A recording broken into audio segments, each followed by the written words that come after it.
Hello, how's everyone adjusting in our new phase? Hope everyone is in optimistic state in the midst of the pandemic.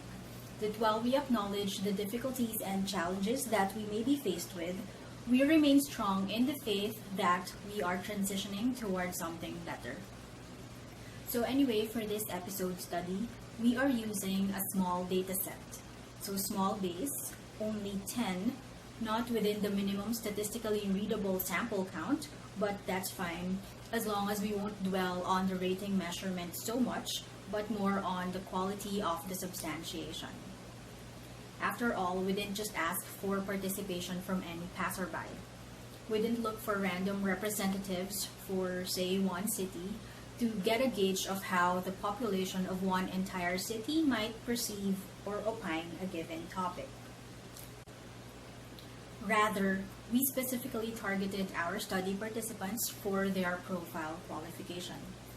Frontliners are a specialized set of study informants, and their population in one city, for example, may be very small relative to the entire city population. Or the total number of frontliners worldwide is just a tiny percentage of the global population. So for this research design, we'll forgo consideration on the statistical probabilities for sizing in how we sample participants, but just focus on the quality of responses. So we tapped 10 frontliners, composed of doctors, nurses, and a medical technologist, to answer the question, in a scale of 1 to 10, how brave do you feel in the battle against COVID-19 and what are the reasons for your rating? Out of the 10 frontliners, 3 are from the US, 1 from Canada, 1 from Singapore, and 5 are based in the Philippines. So technically, where the participant is may have an influence on how courageous he or she might feel due to the surrounding factors, such as, for example, one country or hospital may be more proactive on mass testing and have more sufficient supplies of personal protective gear over another country or hospital. So these differentiating variables affect the level of bravery a frontliner might have.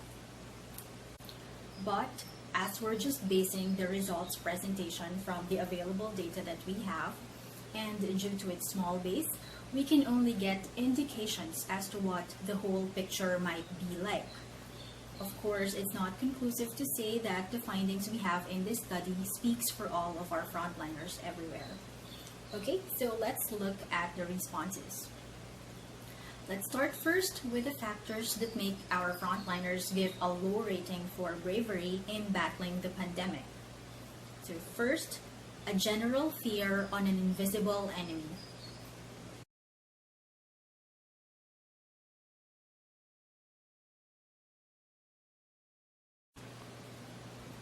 The fight being a largely unfamiliar territory that calls for a lot of trial and error. Information overload can be a challenge and can take some time to process, yet so much depends on urgency.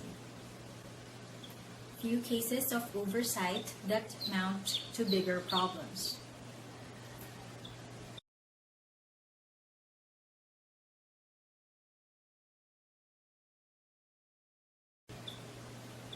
The thought of deaths among their own patients and colleagues, a major pull-me-downer.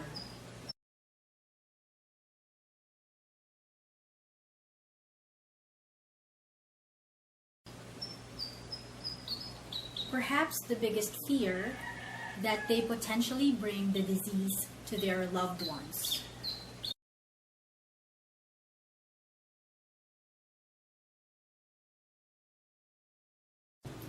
And let's take a look at the factors that give them bravery, or could give them bravery, as they carry on with the fight for all the rest of us.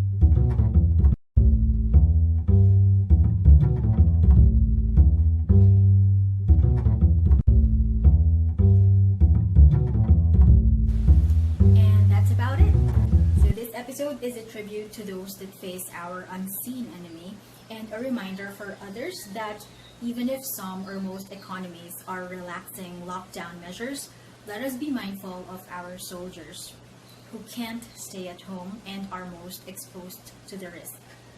See you next time.